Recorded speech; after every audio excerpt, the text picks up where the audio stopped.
as maravilhas de teu amor. Consolo, abrigo, força e refúgio é o Senhor. Com todo o meu ser, com tudo que sou, sempre te adorarei.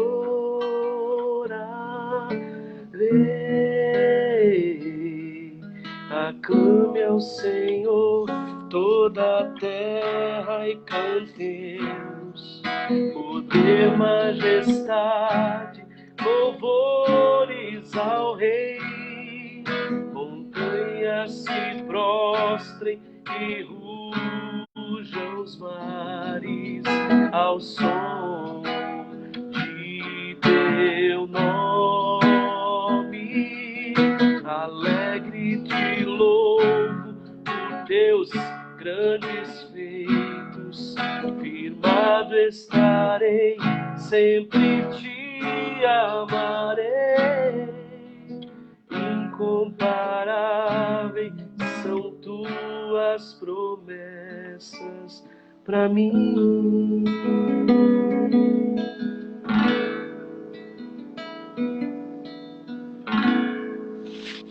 E aí, pastor Michel? Tá me ouvindo bem aí? Boa noite. Boa noite. Tudo bem? Tudo na paz? O áudio tá bom. Tá bom, né?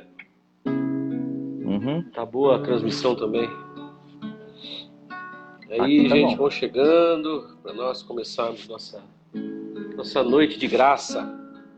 Esse falar da justificação pela fé. Tá com o violão aí, pastor Michel? Canta uma aí. Aqui perto. Canta uma também. Peraí. Até esse povo entrar. Regina Cesário já tá por aí. A Armanice, do Josias, o Geraldo Cavalcante. Bem-vindos. O Wagner também está assistindo.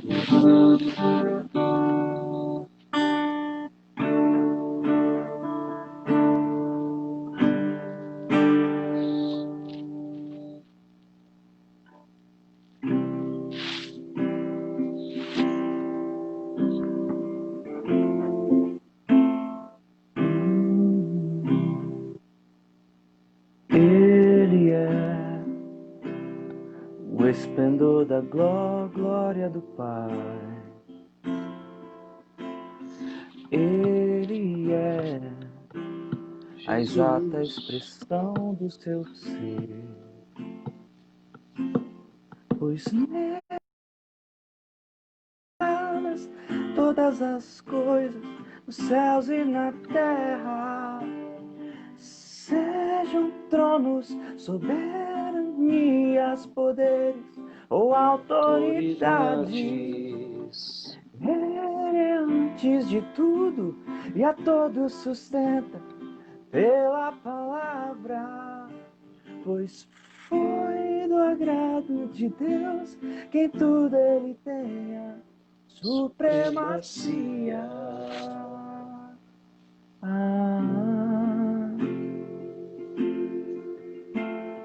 Já não há mais nada que a ele não pertença. Em tudo existe graça. Cantemos sim. Já não há mais nada que a ele não pertença. Em tudo existe graça. Cantemos sim. Pois nele foram criadas todas as coisas nos céus e na terra. Sejam tronos, soberanias, poderes ou autoridade. Ele é antes de tudo e a todos sustenta pela palavra. Pois foi do agrado de Deus, que em tudo Ele tenha supremacia. Aleluia. Boa noite a todos que já estão conosco. Creio que chegarão mais pessoas. Fique aí, não saia. Nós vamos hoje tratar sobre um assunto que é muito importante, porque nós somos cristãos e nós não temos outra fundamentação para a nossa fé que não seja o próprio Senhor Jesus, né? Então nós vamos tratar hoje sobre a centralidade da mensagem da cruz. Até podíamos cantar um pedacinho dessa canção, né? Sim, eu amo a mensagem da cruz. Até morrer eu a vou proclamar. Levarei eu também minha cruz, é por uma coroa trocar. Fique por aí, que a nossa live hoje vai tratar disso, da centralidade da mensagem do Evangelho, que é a pessoa do Senhor Jesus. Boa noite a todos, aqueles que estão aí, aqueles que depois venham assistir a nossa live. Obrigado pela tua presença. Nosso propósito aqui é poder propagar o Evangelho da graça. E, na verdade, quando eu falo Evangelho da graça, fica uma coisa meio redundante, porque o Evangelho é a própria graça, é a pessoa do Senhor Jesus. E nós estamos, geralmente nas terças, tem terças que a gente não consegue fazer, aqui para transmitir aos irmãos um papo que nós batemos e falamos sobre graça. Tem algumas pessoas aí, a Vanilla Ganucci está assistindo, fica aí, Vani, não sai não. O Fernando Augusto, a Renata Monteiro, o Josué Nilson, nosso amigo lá de Ponta Grossa, Josué, bem-vindo, a Gisele Rodrigues, a Ana Fátima, essas pessoas que estão aí com a gente. A Olga, saudade de você, Olga, tem que aparecer aqui na igreja, né? Pega a Neiva aí, irmã, a sua tia, e vem para cá para estar com a gente fazendo um dia de culto, né? Aos domingos, às 18h30, todos estão convidados. Bom, gente, quero ler um texto para vocês aqui, que eu já mencionei na meu anúncio da live. Primeira carta de Paulo aos Coríntios, capítulo 2, verso 1 e 2. E eu, irmãos, quando fui ter convosco, anunciando-vos o testemunho de Deus, não fui com sublimidade de palavras ou de sabedoria, porque nada me propus a saber entre vós, senão a Jesus Cristo e este crucificado. Então, eu queria, se o pastor Michel pudesse copiar e colar aí para nós esses nossos pontos que nós vamos tratar, ficaria bom até para mim, porque eu, na verdade, está aqui no WhatsApp. Eu queria começar falando sobre esta palavra de Paulo, que ele está aqui tratando uma igreja, a igreja de Corintos, né, que tinha sido fundada por ele. Agora ele manda uma carta para corrigir algumas coisas, né? Uma carta que foi escrita por volta de 59 depois de Cristo. E alguns autores colocam que o tema dessa carta é a vida e a conduta cristã. Mas é impressionante que ele começa já nesse capítulo 1 falando, né, da mensagem dele, do apostolado dele. E no capítulo 2 ele já inicia dizendo qual era a mensagem que ele pregava, qual foi a mensagem que ele ministrou para essa igreja e no que ela estava fundamentada. Ela estava fundamentada não em Paulo, não em Pedro, não em Apolo, mas ela estava fundamentada e devia estar fundamentada em Jesus Cristo, né?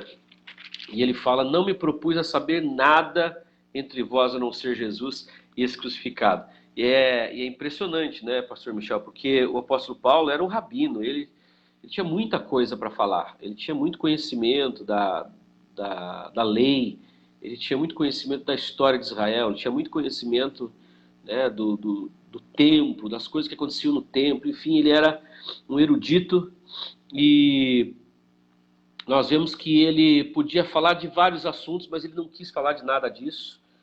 E mesmo depois que ele teve experiências sobrenaturais, ele diz que ele não fala, inclusive, que é ele, mas para não se vangloriar, um homem que subiu até o terceiro e quarto céu e viu coisas inefáveis que aos homens não é lícito dizer.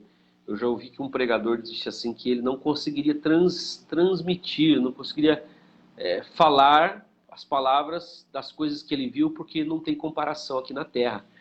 E ele escreveu então lá no verso 9 desse mesmo capítulo: nem olhos viram, nem ouvidos ouviram, nem jamais penetrou em coração humano o que Deus tem preparado para aqueles que o amam.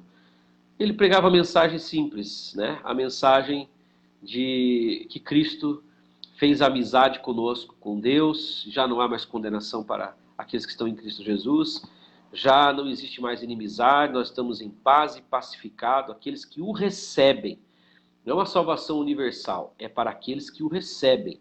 Às vezes tem pessoas que acham que nós somos, por exemplo, ligados àquela filosofia do antinomismo, ou da salvação incondicional para toda a humanidade. Mas não, a Bíblia diz que aqueles que recebem o dom da justiça e a abundância da graça, tem que receber, não tem jeito. Essa era a mensagem dele, receber Jesus como o Senhor e Salvador, né? A frase bem cunhada, bem colocada, que Jesus ele antes de ser um mestre a ser seguido, um exemplo a ser seguido, ele é um Salvador a ser recebido.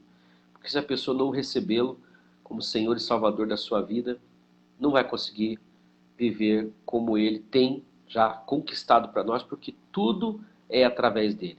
Então eu queria só fazer um comentário aqui, pastor Michel, que durante esses 30 anos que eu estou, desde os 16 para 17 anos, 31 anos, direto, né, na obra, na igreja, eu vi muitos movimentos, muitas coisas se desenrolarem dentro da igreja que eu fazia parte, acompanhando outras igrejas, né? Você pode traçar até um perfil histórico, por mais que não deu 100 anos ainda, mas dá para fazer um perfil histórico das coisas que aconteceram, dos movimentos que aconteceram no meio evangélico, no meio pentecostal, e parece que as pessoas estão cada vez menos plantadas na rocha. Elas se sentem ou vivem muitas vezes de uma forma que elas precisam de algo novo, né? São produtos do espírito do nosso tempo,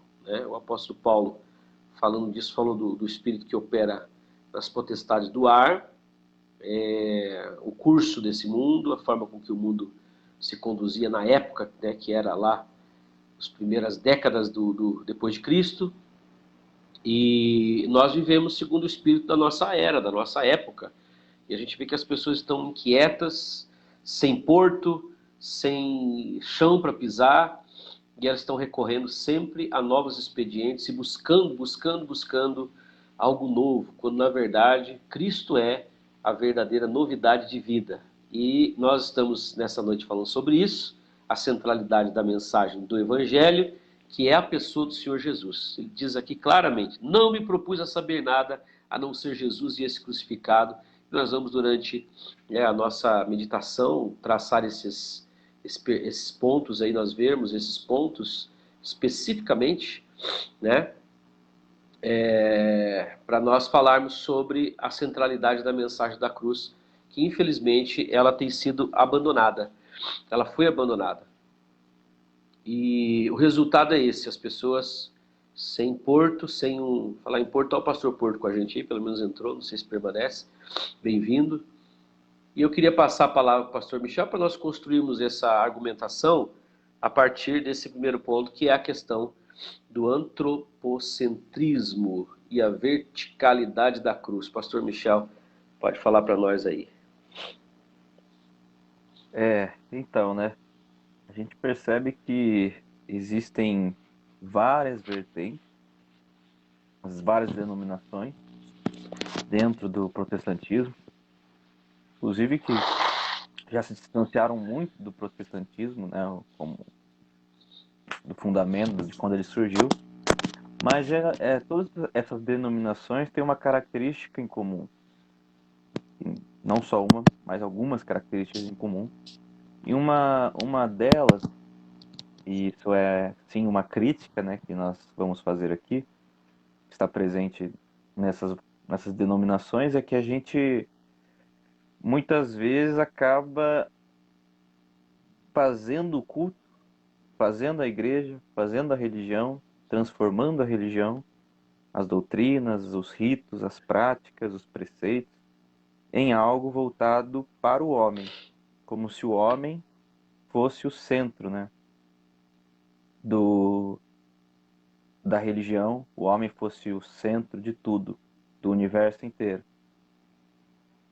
E, e assim, é muito sutil, porque a gente faz isso falando sobre comportamento, a gente faz isso falando coisas úteis para nossa mudança, são princípios verdadeiros que a gente usa, só que sempre focando no homem, no eu, a mudança do eu, e parece uma coisa bonita a princípio. Parece uma coisa que não tem nada de errado em pregar a mudança, né, do eu. Só que quando você foca no eu, sutilmente você está invertendo a ordem. Você está colocando o homem no centro, quando era para ser Deus no centro. Isso é um movimento assim que não aconteceu só na igreja, já acontece há séculos no mundo, né? Porque supostamente nós vivíamos um teocentrismo na Idade Média,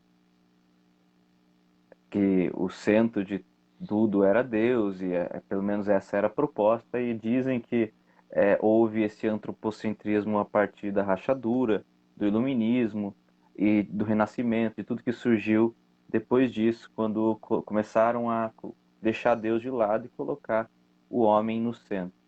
Quando, na verdade, o coração do homem sempre esteve voltado para si mesmo. Em todas as eras, isso sempre aconteceu.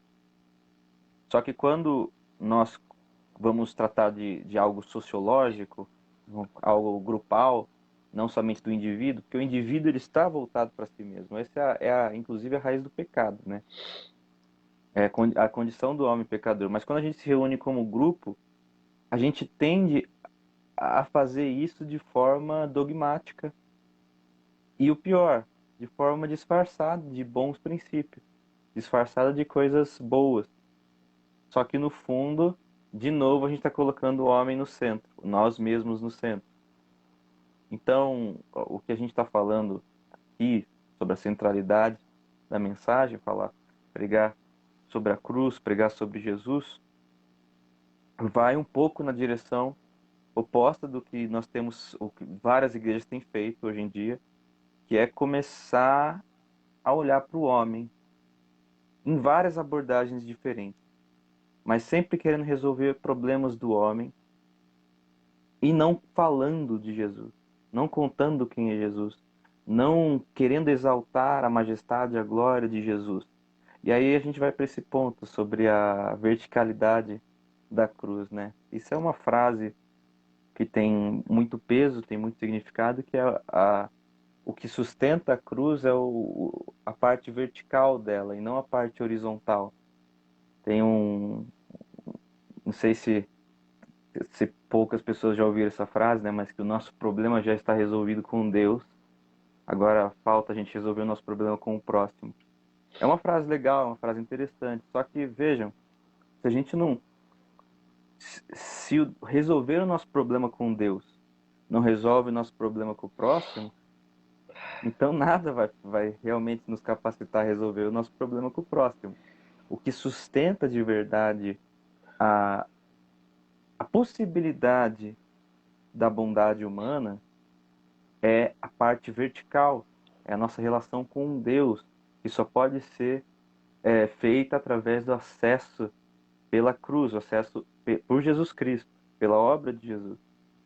Então, se nós começarmos a focar em comportamento, em moralidade, em sucesso, em prosperidade, em qualquer coisa que seja, mesmo que seja boa, mas que nós tenhamos essas coisas que deveriam ser secundárias como coisas principais, nós vamos falhar com certeza, porque se não é por causa de Cristo, se não é por causa do sustento vertical da nossa existência, que é a nossa relação com Cristo, nós vamos estar atuando no nosso velho eu, na nossa natureza caída.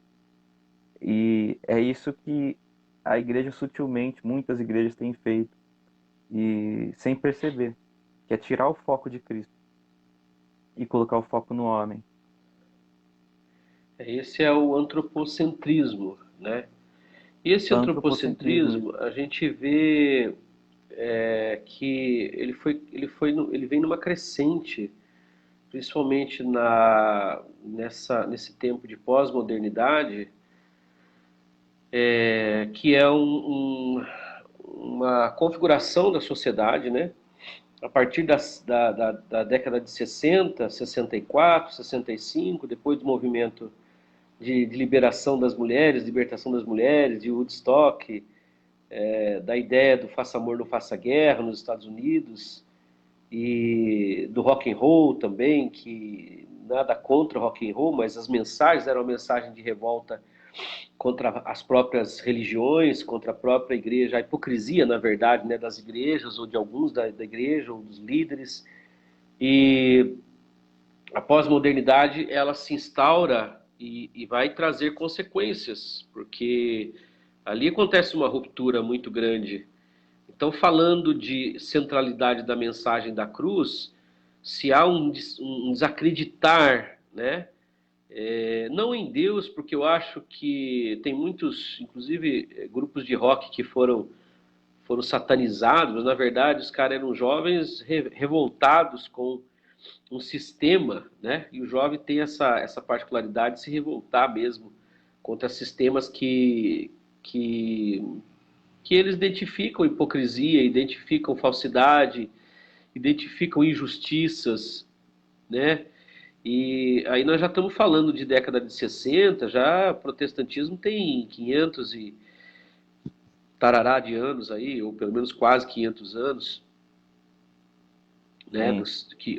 desde que iniciou, e não se trata mais, né, de uma vertente só do cristianismo ou dos cristãos, que seriam os católicos, mas os protestantes também, porque uma grande parte do pessoal lá na Inglaterra, em muitos países ali da Europa, eles são luteranos, são metodistas, anglicanos e grande parte católico também, né, ainda. Mas você vê que há uma revolta contra a forma da igreja existir e de ser, porque houve negligências, né, houve coisas assim muito complicadas durante os séculos.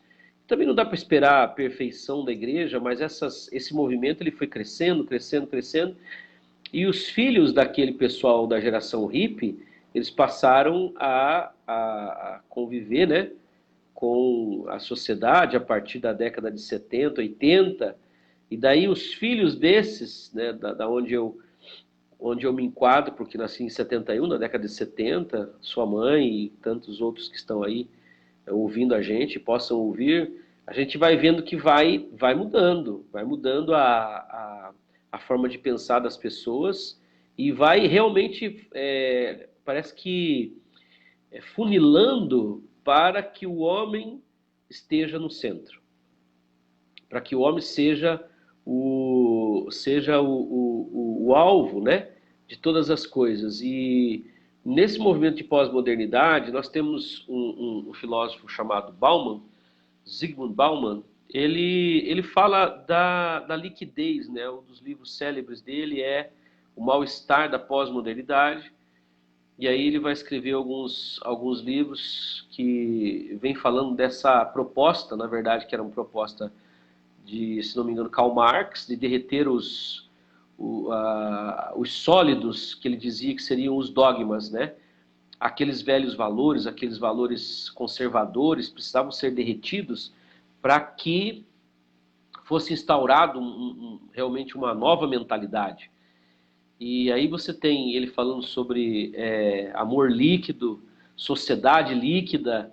E o que isso significa, né? Significa a sociedade sem valores conservadores, sem porto para voltar, né? Vivendo à deriva, em alto mar, sempre buscando novas aventuras, novas sensações. E um dos livros dele que ele fala sobre vida para consumo, ele fala que a felicidade, por exemplo, ela é um ponto, né, que se vive no meio do universo, é um instante que se vive no meio do universo, que tem que ser vivido intensamente, porque amanhã pode ser que você não tenha essa oportunidade. Essa coisa bem a gente pode dizer, né, do hedonismo, da busca da felicidade pela felicidade, do prazer pelo prazer, e assim por diante. Mas Um carpe essa diem pós-moderno. fluidez...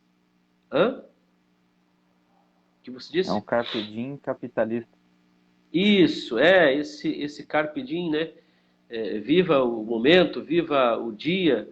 E até alguns falam assim, mas Jesus falou que basta cada dia o seu mal, mas a origem disso é uma coisa muito vinculada a um movimento, né? Que é estratégico e planejamente calculado, né? Planejado de forma calculada para fazer com que a sociedade, os seus valores, aqueles valores que o pessoal chama de moralismo, justamente porque o moralismo, quando tem ismo, já vira doença, né?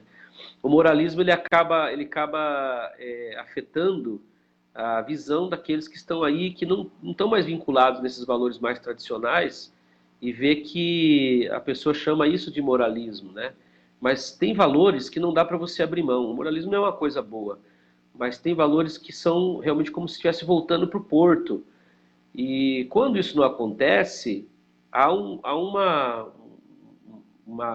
reação que é exatamente esse voltar para si mesmo, e isso influenciou as igrejas. Com certeza, a gente vê a igreja sendo, vamos dizer assim, contagiada pelo exterior, né? Pelos movimentos externos, quando na verdade deveria ela influenciar, porque a igreja ela tem um do significado em eclesia de chamados para fora, né? Para a gente fazer a diferença lá fora, e aí só que a mensagem que as pessoas pregavam ou estavam pregando para as pessoas era uma mensagem ligada à religião, à religiosidade, era mais do mesmo. E a gente percebe que houve movimentos de avivamento, onde também as pessoas se despertaram para pregar mais sobre o Evangelho, falar mais de Jesus, quer dizer, entre aspas, se falava mais de religião, mais de uma igreja tal, essa ou aquela denominação. E realmente aconteceu, né, essa mudança de igreja, né, as pessoas saindo, uma grande parte, aí, milhões saindo da igreja católica e indo para a igreja evangélica. Hoje a gente já vê pessoas evangélicas se tornando católico, né? Nós temos dois amigos aí que fizeram isso. E o Bernardo Kister também, que é um camarada que estudou na Faculdade Sul-Americana, de tradição ali presbiteriana independente, ele se tornou católico, e você vê um movimento contrário. Por quê? Porque no movimento evangélico se tornou de uma forma assim tão corrompida, e aí o eixo que nós estamos querendo colocar e a causa disso seria o antropocentrismo mesmo. Seria exatamente o foco no homem, nas suas necessidades, e aí vieram vamos colocar assim, os lobos em pele de cordeiro, os mercenários da fé, né, que trazem aí respostas que o pessoal chama no mundo comercial, de marketing, de nichos de mercado, que seria o quê? No Brasil, saúde e dinheiro, né? E também libertação, coisas para a família, etc. E a gente vê que o pessoal explora esses nichos, né? Então, e eles exploram onde? Olhando e mostrando para o homem, ou ressaltando no homem as suas demandas, as suas dificuldades, seus problemas, e Cristo realmente, que é o nosso assunto hoje, ele acaba ficando como um ator coadjuvante. Ele é como se fosse o Papai Noel, o gênio da lâmpada que vai ali atender aos desejos, às necessidades desse camarada, dessa camarada que realmente está voltado para si, né? Está olhando para si mesmo. Sim. Eu queria, não sei se você vai falar alguma coisa disso, mas entrar nesse segundo tópico aí que é um tanto presente, né? Eu adiantei aqui a modernidade líquida porque tinha que falar juntando com a pós-modernidade. Mas se falar do socialismo, por É, exemplo, né? o socialismo, na verdade, a gente não percebe muita influência em algumas denominações. No entanto, em geral, tanto no catolicismo quanto no protestantismo, já está bem, já influenciou bastante a fé cristã. Por isso, eu acho que vale a pena tocar no assunto, principalmente naquela questão que a gente estava conversando sobre a teologia da libertação, missão integral, É. Então nós... que é, Pode falar. você quer dar um comentário sobre isso? Que é assim, é um tipo de fé quase sem fé. Coloca a ação do homem, o poder do homem para reformar a sociedade como o objetivo da religião. Então se torna uma religião social, uma religião política, Evangelho social, né? que tem um fim, um evangelho social. Inclusive eles falam isso sem medo, sem problema nenhum na missão, na teologia da libertação. Eles chegam a dizer que a principal, o principal ensinamento que Jesus foi as suas obras quando ele estava vivo, porque essas obras nós devemos imitar. Ou seja, não foi a sua morte, a salvação da alma para a eternidade, para o céu, e sim apenas o seu legado moral, né, que nós podemos imitar aqui enquanto estamos vivos e reformar o mundo, revolucionar através do impacto social que o cristianismo vai ter na sociedade. Então, é uma E usa, leitura e usa, e marxista, usa até o versículo, né, do amor ao próximo. sim, e é uma leitura marxista do cristianismo que ignora todo o resto da Bíblia, né? Ignora a natureza do homem, ignora a incapacidade do homem para transformar a realidade, e inclusive a si mesmo, se não for por milagre do novo nascimento. Ignora a escatologia, que Jesus não nos disse que nós iríamos salvar os pobres, mas ao contrário, ele disse que os pobres sempre estarão conosco. Ele mandou cuidar, Então, né? assim, Os discípulos, inclusive, faziam claro, isso. Órfãos, claro, o viúvas, amor tal. ao Mas não é esse o próximo. centro da Tiago, coisa.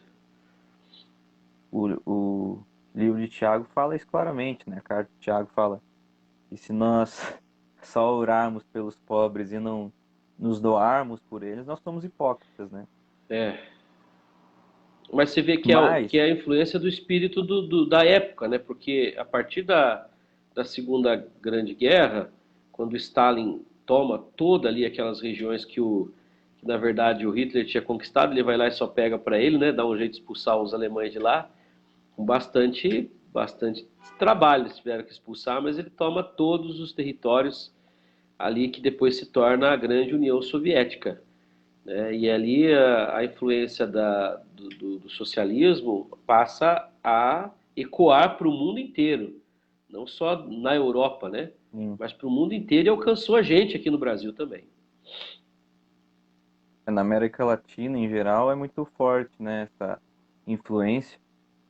Só que, assim, é complicado porque empobrece a crença, fragmenta a crença num tipo de, assim, pega uma cosmovisão que até é válida, tem os seus lados positivos, só que assim, as nossas cosmovisões, as nossas ideias, tudo que a gente consegue elaborar de bom, de produtivo, de virtuoso, não se compara com o evangelho da cruz.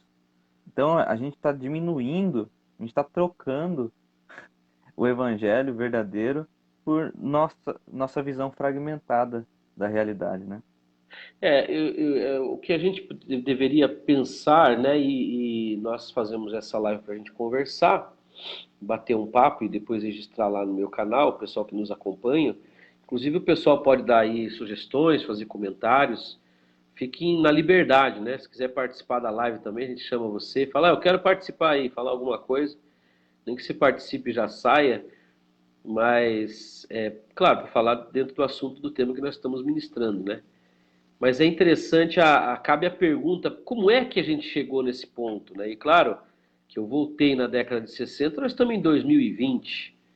Até é engraçado que quando eu comecei a falar sobre, denunciar no meu canal no Facebook sobre a questão do socialismo, teve amigos meus que falaram, rapaz, esse negócio aí não existe, isso aí, você já caiu lá em 89 com a queda do Muro de Berlim, o socialismo faliu, o comunismo faliu, na verdade, o pessoal chama de comunismo, né? Mas o socialismo nada mais é do que o comunismo velho, o bom, o maligno e terrível, né? Bom e velho comunismo, né?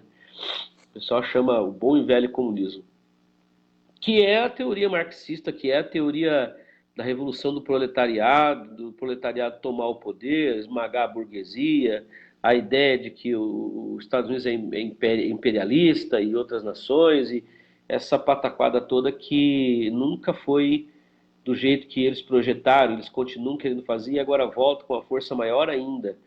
Agora, como que esses movimentos, né, eles adentram as portas da igreja e, na verdade, eles sobem ali na plataforma onde está o púlpito e os pastores acabam pregando. Tem uma resposta para isso, né? Porque a gente tem movimentos históricos no Brasil, primeiro tradicionais, como as igrejas tradicionais presbiterianas, batista, a luterana, a igreja metodista, né? Mais para frente um pouquinho, instalou aqui a Assembleia de Deus, Congregação Cristã. Na década de 40, né, depois de 40, nós temos a Igreja Quadrangular, né, surgindo e também Lá tomando o Brasil. Sim. Aqui nós não temos a anglicana, né? Lá na... Não tão na... forte Eu como é cheguei a lá, ver né, as que você teve lá, anglicanas. mas aqui a gente tem a Uhum. Igreja Anglicana também. A Igreja Metodista Não ouvi falar, Wesleyana, né? pouco, eu vou falar pouco, né? Ela não é muito falada, mas as igrejas tradicionais históricas, delas, na década de 60, surgiram as igrejas pentecostais, né? Inclusive a gente fez parte de uma delas, eu fiz por 30 anos. Então conserva um pouco dos valores, dos dogmas, mas a partir do momento em que eu acho que os seminários, as casas de formação bíblica, né, passaram a requerer, e talvez alguém me critique por dizer isso, mas é só analisar como que funciona a ciência e a academia. Ela funciona a ciência dialética. Então, quando os diretores de seminário, de faculdade teológica, passaram a buscar o reconhecimento do MEC, né? Daí não seria um curso livre de teologia, mas um curso reconhecido do MEC, a grade teve que ser mudada, né? E aí é preciso entender que muita coisa fica relativada. Não que relativo seja ruim, totalmente ruim, mas em matéria de pontos específicos, né, como a centralidade da mensagem da cruz e a obra de Cristo, o que ele veio fazer, e você acabou de mencionar, ele não veio para fazer uma revolução, não era um revolucionário, né, um jovem revolucionário que foi assassinado pelo povo judeu. Isso aí Jesus deixou bem claro, a minha vida ninguém tira de mim, eu a dou. O projeto é muito maior, né? O projeto é algo que é preciso realmente a ação do Espírito Santo para entender, porque nem eles, os próprios, né, da família de Jesus, do povo de Jesus, não entenderam. E pela ação do Espírito Santo, a mensagem que Paulo está dizendo aqui, que ele pregava, que era o evangelho simples, o evangelho da justificação, ele falava sobre o favor imerecido, sobre a paz feita com Deus a partir, né, do sangue de Cristo, que é o Cordeiro de Deus que tira o pecado do mundo, que é a nossa mensagem ali da vereda da graça. Nós estamos centralizando a igreja e chamando a igreja para esse foco, e não o foco dos assuntos, e não o foco dos problemas, das demandas, porque nas demandas você tem então daí as modernidades que vão trazendo soluções para resolvê-las. E nós vemos que a ideia da igreja ser relevante na sociedade, e ela até ser reconhecida como, né, os pastores têm reconhecimento pelo MEC, o diploma de bacharel em teologia, você vê que é uma ação da modernidade líquida, que vai derretendo os valores sólidos das igrejas e trazendo esse relativismo no sentido dos dogmas. Você vê que a igreja católica apostólica romana, ela tem dogmas centenários e até milenários, ela não abre mão deles. A Igreja Presbiteriana do Brasil ela tem o seu catecismo maior, catecismo menor, ainda tem a fé reformada naqueles 5 pontos, só a Deus a glória, só Cristo, só a palavra, só a graça, né? Tem mais um que eu sempre esqueço, só a fé, né? Só a fide, só a fé. Então a graça, até o reverendo Caio Fábio, que era proveniente da Presbiteriana do Brasil, ele falou, olha, não deveria ser 5 pontos, deveria ser um ponto só. É só a graça, é só Jesus, porque Jesus é a graça. Então, essas demandas, esses assuntos, eles se tornaram o assunto do púlpito, se tornaram o assunto dos pastores, e o evangelho social é um deles, né? A igreja ficar aqui só batendo palma, cantando, orando e se afagando um ao outro, isso aí não é assim que Jesus quer. Nós temos que sair e influenciar o mundo e mudar o mundo a partir, né, de sermos socialistas, né? Na verdade é isso, né? Você abraçar, e até como tem uma reportagem do próprio Paulo Freire, ele fala que quando ele foi conviver com as comunidades pobres, os ribeirinhos e tal, ele ficou mais amigo de Jesus, porque o marxismo ensinou para ele sobre Jesus. Não sei se você já viu esse vídeo. E, na verdade, parece que né? Porque Jesus realmente ele foi aos marginalizados, às prostitutas, aos pecadores, aos publicanos, aquela multidão de gente que estava de verdade desgraçada, né? E ele dá comida aos pobres, né? Ele faz a multiplicação dos pães 2 vezes, e ele fala para os discípulos, vão e deem vocês de comer a ele, né? Mas era mais para mostrar que situação eles estavam, né, sem a sinceridade da entrega que eles deveriam ter a Deus a partir da revelação especial, que era a lei divina, e daí o sacrifício também dos cordeiros que trazia para eles, né, a momentânea cobertura da, da, da culpa deles e apontava para Cristo. Eles tinham deixado de tudo isso e tinham transformado, principalmente os líderes, tinham transformado a igreja em outra coisa, né? Melhor, o templo, as sinagogas em outra coisa, mas não casa de misericórdia. Mas não é esse o ponto, né? Você ser relevante na sociedade, porque o reino dele, ele falou, meu reino não é comida nem bebida, o meu reino não vem com uma aparência externa, o meu reino não é desse mundo. Ele foi mostrando gradativamente, inclusive a última frase ele falou para o próprio Pilatos, né? Você é o rei dos judeus? Ele falou, o meu reino não é desse mundo. Então é muito claro, então não tem como você fugir para isso, mas é uma solução que se dá para as demandas, os problemas, quando a centralidade da mensagem da cruz e a mensagem da graça ela é deixada de lado.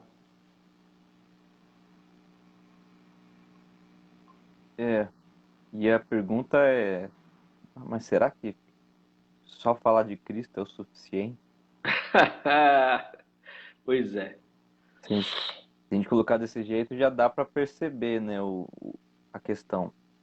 Mas talvez justamente porque os próprios pregadores não têm uma vida ou uma crença firmada na centralidade de Cristo, que eles não conseguem mais compreender o que eles mesmos estão fazendo ali O que no deveriam púlpito. fazer? Eles começam a procurar por coisas que os motivem. Não somente motivem as pessoas que estão os ouvindo, mas motivem eles próprios a falar, continuar pregando alguma mensagem, escrevendo um sermão, fazendo uma palestra, um curso. E em algum momento, essa centralidade se perde, o significado da cruz se perde, e esses pregadores começam a procurar por novas fórmulas, Sim. por novos entendimentos, por novas soluções para a vida humana, como se a É, cruz não fosse suficiente. e nós tivemos recentemente, nas últimas 2 décadas no Brasil, uma grande influência. Não foi, né? Não trouxe nenhum malefício, mas também não houve mudança efetiva a partir do movimento dos encontros com Deus, que o propósito seria avivamento e santidade, e aí se transformou numa outra máquina de ganhar dinheiro. Não todos os pastores, mas muitos acabaram entrando numa coisa um tanto quanto complicada. O próprio César Castellanos, ele falou, né, ele é o que primeiros pastores foram lá em Bogotá e trouxeram o movimento do G12, que ele trabalhava lá com a igreja na Colômbia, que se tornou uma mega igreja. Ele inclusive disse que estranhou o misticismo que os brasileiros têm e a tendência que existe dos brasileiros se voltarem para coisas místicas, e muita coisa que aconteceram nos encontros com Deus, que foi escandalizando muitas pessoas que foram e que não foram, né? Mas aí nos últimos 20 anos, vamos colocar que foi bem forte nos últimos até de 2000, de 97 até 2015 por aí, tem muitas igrejas que ainda continuam trabalhando firme nesse movimento. E claro, as pessoas vão aprendendo, vão crescendo, vão tirando as infantilidades, né? Tem o seu valor, é muito gostoso, o movimento é fantástico. As pessoas se avivaram para trabalhar, para trazer pessoas para a igreja, para levar nos encontros, mas parece que o número de pessoas que foram a esses encontros se tornaram evangélicos, né, pelo aquele modo de produção que eu acho que é um tipo de esteira de produção, com todo o respeito, com todas as vênias, que, como dizem os advogados, aqueles que trabalham assim, mas parece que não se enxerga, que virou nessa pós-modernidade uma produção em série de crentes, né? Que falam as mesmas coisas, que cantam as mesmas coisas, que falam as mesmas frases, inclusive de efeito. E aí você vê que como os automóveis, como os eletrodomésticos, como as coisas que são produto dessa nossa era, dessa nossa época, é tudo assim fluidez, né? É tudo fluido, se esvai pelo vão dos dedos. De repente o cara já não crê mais em nada, de repente ele já não está mais, né, num grupo adorando a Deus, numa comunidade, ele já está revoltado com Deus. É incrível como que muda tanto, parece que quebrou, né? É uma peça obsoleta que não serve mais. Ou o movimento é uma coisa obsoleta que não serve mais para ser usado. E aí tem que se ter um novo movimento. Nesse tempo, se voltou muito para a filosofia, ou o combate que Paulo fez a duas grandes opositoras à igreja, que era o gnosticismo e era também os judaizantes, né? Queriam misturar a lei e a graça. E esses judaizantes foram os que mais dificultaram as coisas, que mais trouxeram problemas para a igreja nos séculos vindouros, principalmente a partir do momento em que, né, o Império Romano abraçou essa mistura de judaísmo com aquele pessoal que era do caminho de Cristo, transformou numa religião cheia de símbolos, de exterioridades e exigências e uma série de coisas. Você vê que houve uma tendência de retornar essa coisa dos judaizantes, né? Pessoas já querendo se vestir como sacerdotes israelenses, né? Como tem o grande templo de Salomão, que foi gasto milhões e milhões de reais para ser construído, e o líder da igreja, ele se veste agora como um rabino, deixou a barba crescer, usa kippar, usa talite, e muitas igrejas adaptaram, né? A guarda do sábado, inclusive, começaram a se cumprimentar com o Shabbat Shalom, e uma confusão doutrinária, uma mistura de lei e graça, de judaísmo com cristianismo, uma coisa anômala, né? e de repente já mudam tudo e há uma necessidade de se procurar de novo um avivamento, e na verdade o que as pessoas querem nesse espírito da pós-modernidade, que inclusive está influenciando muito a Europa, seria essas experiências extrasensoriais, né, que não tem nada a ver com o batismo com o Espírito Santo, com o Espírito Santo nos usar, né? Porque nesses movimentos é a pessoa que usa o Espírito, não o Espírito que usa a pessoa. É muito claro, né, que é produto da nossa era, do nosso tempo. Mas para a gente encerrar, eu queria que você É, falasse aí, comentasse um pouco e falasse aí sobre esses outros pontos que também adentraram a igreja e em virtude de não ter mais a centralidade da cruz, de deixar Jesus como um ator coadjuvante, né, nas canções, nas orações, nos cultos em si, nos movimentos, inclusive internos das igrejas, sejam tradicionais ou pentecostais ou neopentecostais, esses outros pontos aí que acabaram adentrando ali, agora já, nos últimos 10 anos, né? o Neto comentou aqui sobre o misticismo dentro da igreja cristã e essa salada que você estava comentando sobre os judeus, e o judaísmo e o cristianismo, né? Opa. Então, acho que está muito importante esses dois temas porque faz parte do que está acontecendo. É uma busca, na verdade. Assim que se dissolvem os fundamentos, a gente fica um pouco perdido procurando por uma identidade, né? E a busca do ser humano por essa questão mística é algo i- inato, inato, é intrínseco no nosso ser, Aham. buscar por essa questão transcendental. Só que essa questão mística acaba se tornando um sincretismo dentro das igrejas evangélicas, que é a mistura. Principalmente nas Sincretismo é a neopentecostais, né? mistura, principalmente nas neopentecostais, mas também nas pentecostais, que é a mistura da fé, das nossas crenças do sobrenatural, que são bíblicas, com algumas influências de crenças lá de fora.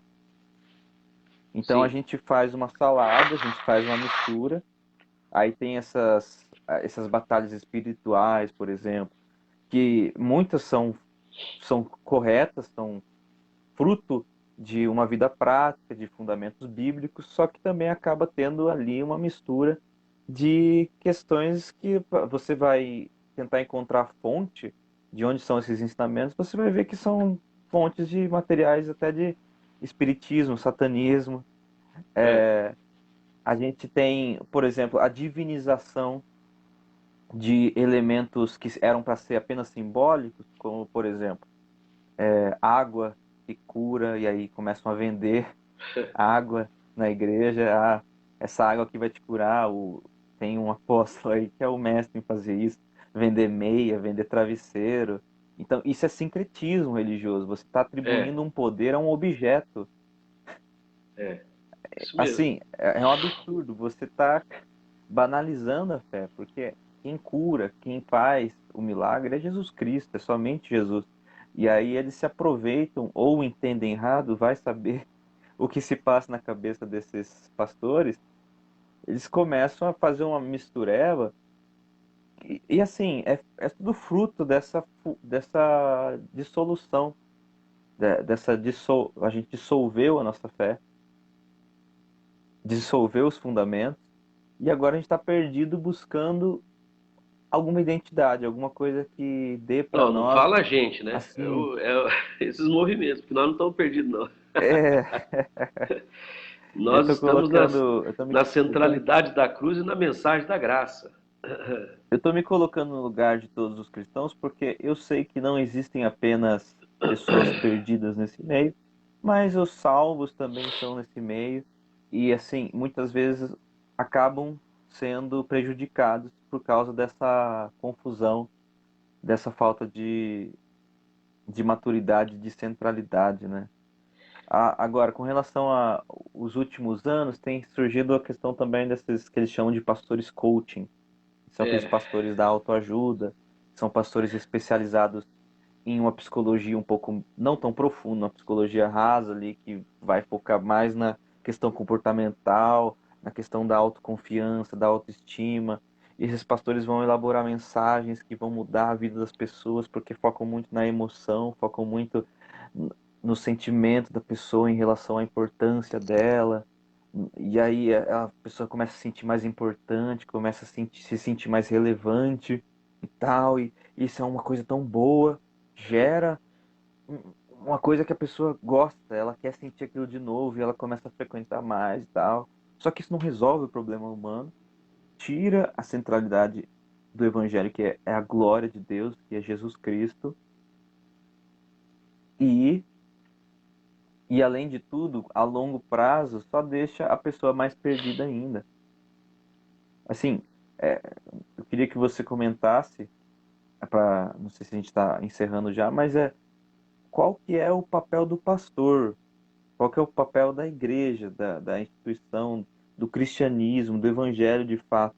Porque, assim, não tenho nada contra coaching, não temos nada contra as outras abordagens, psicologia, os outros Autoajuda. profissionais. A questão é, qual que é o papel da igreja, né?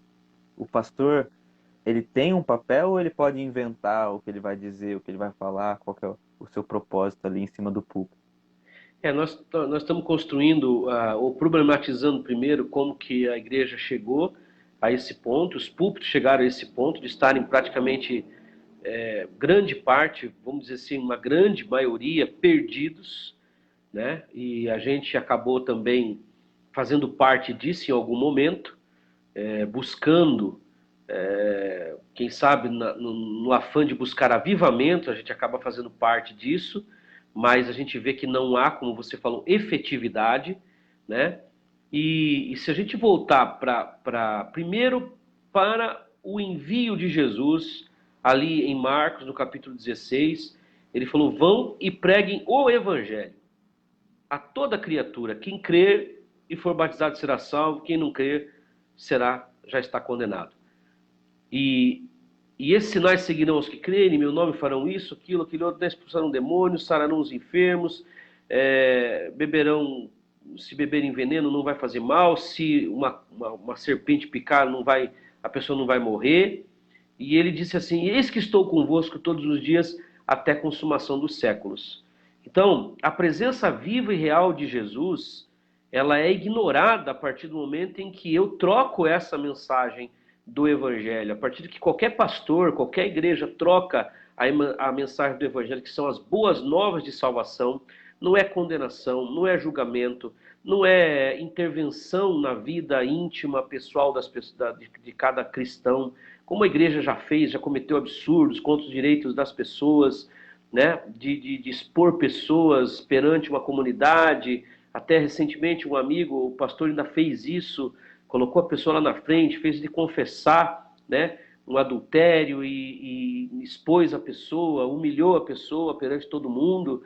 Esses mandos e desmandos que existem é fruto da má compreensão do que é o evangelho da graça, né? Nós estamos fazendo a ceia todos os domingos e procurando com isso, nesse sacramento, que é a manifestação visível da graça invisível, o batismo e a Santa Ceia. Jesus disse: façam isso todas as vezes que vocês se reunirem, né? A gente está fazendo todo domingo justamente para focar Cristo, né? E acredito que as igrejas deveriam voltar a isso e colocar Cristo na centralidade, o evangelho da cruz, o evangelho que é a Jesus como centro, e não nós, e nem a nossa santidade ou o nosso comportamento, os nossos valores morais que tem que estar em voga, mas a própria pessoa dele, porque ele falou: eu sou a videira, fiquem em mim que vocês vão dar bons frutos.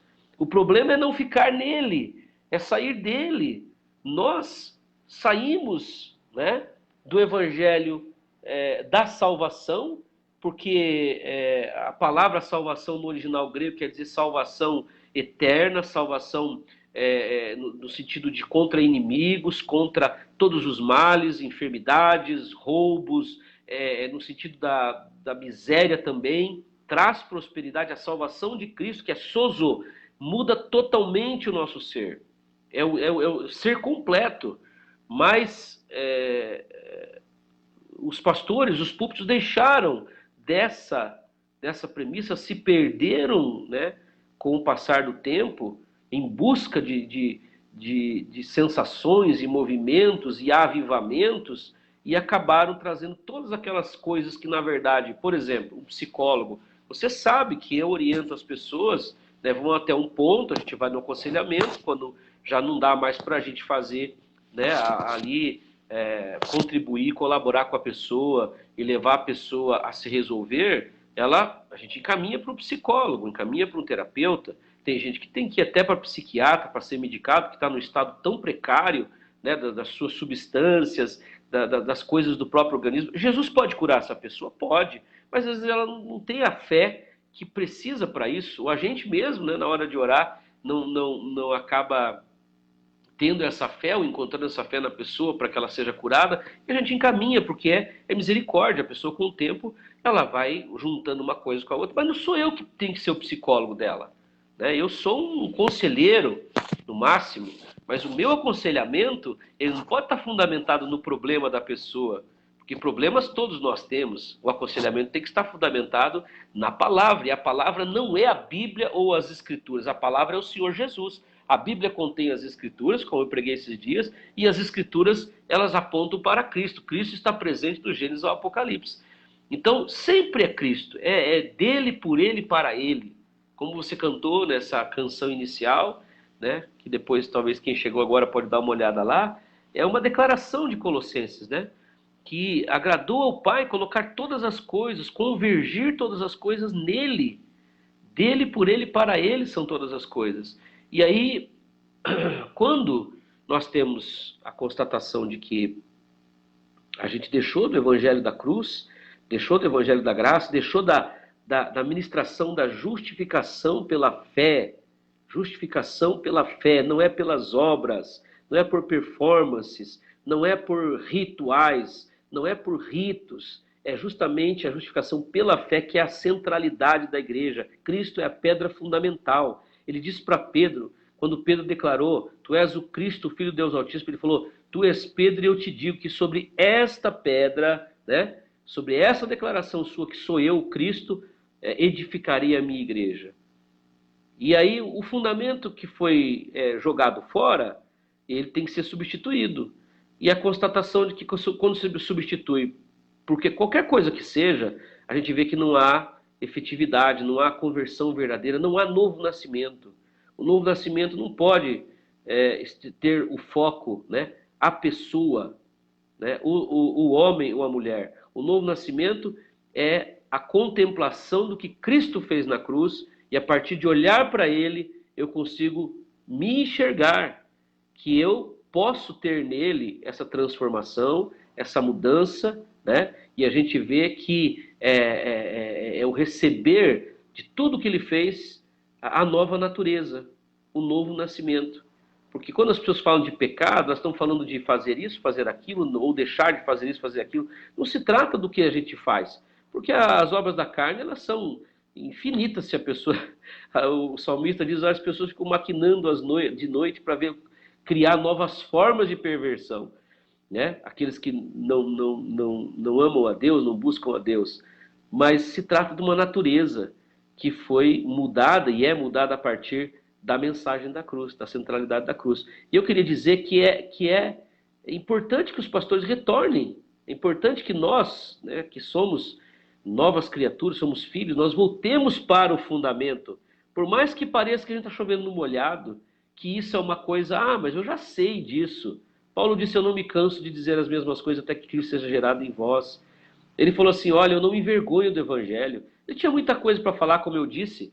Ele era um rabino, ele era um filósofo da filosofia judaica, né? Podia discorrer horas e horas e horas e horas, mas a mensagem dele era Cristo e a obra que Deus fez através da pessoa dele. E nós podemos voltar para isso, para que realmente os sinais comecem a acontecer como acontecia naquela época. Porque não é o evangelho que tem sido pregado. Não é o evangelho da graça que tem sido pregado. É coach, é autoajuda, é prosperidade, tudo isso que a salvação traz, mas se exclui Cristo da jogada, né, a centralidade de Cristo, e se oferece tudo isso sem Jesus. E sem Jesus nós não conseguimos. Não existe nenhuma religião, Não existe ninguém que possa dar isso para as pessoas. É só a salvação mesmo que pode trazer isso para nós. Essa deve ser a mensagem dos púlpitos, essa deve ser a nossa ministração, né? A gente vê que aqui o Neto está comentando, pecado e obras da carne são coisas bem distintas. O pecado as pessoas realmente confundem com as obras da carne, mas é porque o homem é pecador que ele produz as obras da carne. E essa natureza pecaminosa, como o Neto está comentando aí, com certeza ele tem essa visão hoje, né? Eu tenho visto os posts dele, que a gente, graças a Deus, tem sido resgatado para essa noção de que é uma natureza que foi transformada no novo nascimento, e não atitudes que são focadas, que nós sempre falamos. Se a gente subir lá no público e ficar falando ou de autoajuda, né, que é colocar o homem no centro e ficar enchendo o ego, insuflando o ego das pessoas, dizendo que elas são maravilhosas, que elas são tremendas, que elas são bonitas, que elas são cheirosas, que elas são incríveis, né? Isso aí a pessoa pode ter num seminário final de semana e ela vai ver que não dura nada. E na igreja não é diferente, não dura muita coisa. Terça-feira o cara já está chorando, já, porque ele não tem força para enfrentar as dificuldades da vida. Conversa fiada não muda as pessoas. Autoajuda não muda, não tem como mudar, né? É a ajuda do alto. E a ajuda do alto se chama Jesus Cristo, o homem, que morreu no nosso lugar e pode nos dar a nova natureza, para que ele nos santificou na cruz, vá nos aperfeiçoando a cada dia. E aí a alegria da salvação que falta para as pessoas hoje, né? A fé, né, de verdade na contemplação do que esse Jesus fez. Ele me amou quando eu não merecia. Essa tem que ser a pregação, a ministração, as nossas canções, as nossas orações. Por mais que as pessoas achem que isso é uma coisa, mas eu já sei disso. Então vai atrás de vãs filosofias e acaba se perdendo, não encontrando nunca mais o porto seguro que Jesus é pra gente. Ó, ficou até poético, ficou bonito, mas é isso mesmo.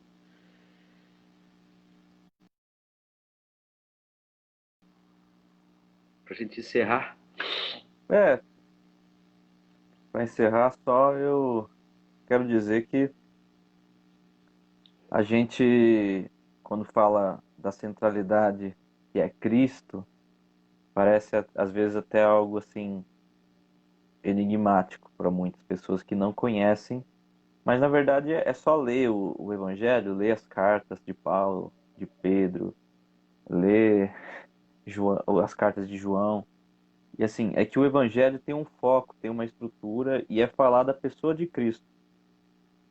Tem alguns desdobramentos da pessoa de Cristo, da obra da cruz, que é a salvação da alma humana, através do que ele fez.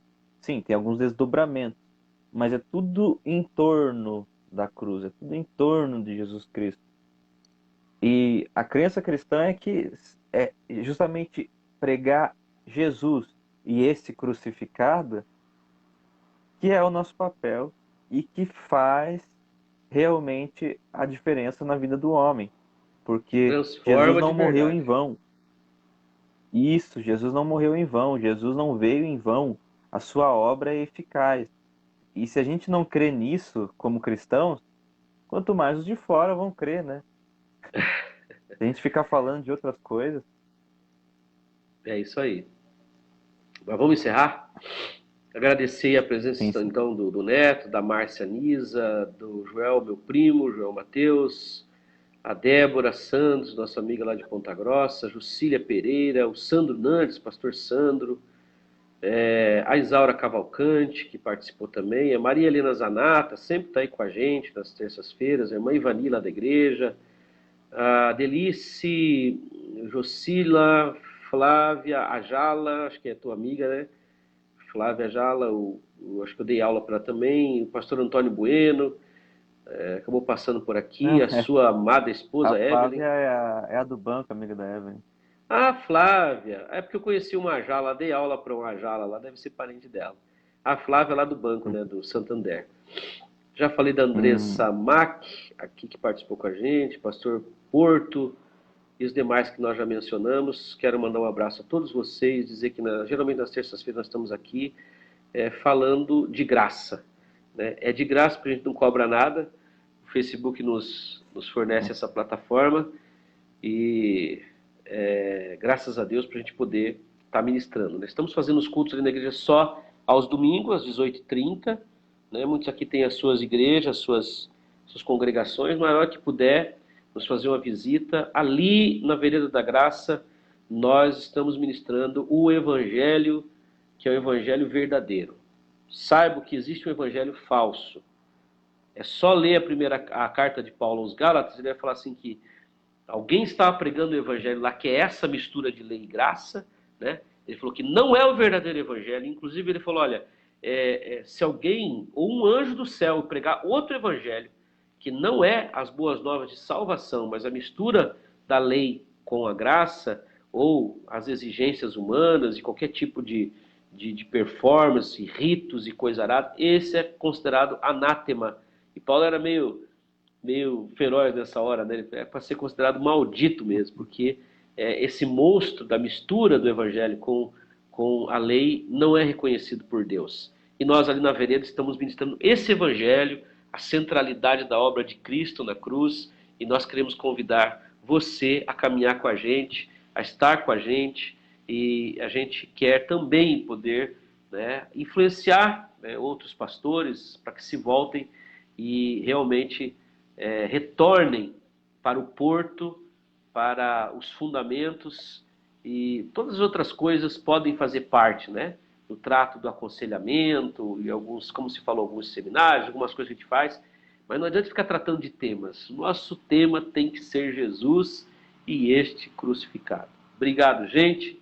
Um abraço para vocês, que Deus os abençoe ricamente, em todos os sentidos, principalmente dando saúde a todos vocês. Continuo orando pelo pastor Jim, lá da Igreja Atos de Justiça, está melhorando, mas precisa deixar da medicação, precisa retornar ali da sedação, e nós cremos que ele vai ser restaurado completamente, em nome de Jesus, para continuar a obra que Deus chamou ele para fazer. Deus abençoe e fique com Deus. Um abraço. Abraço, meu filho.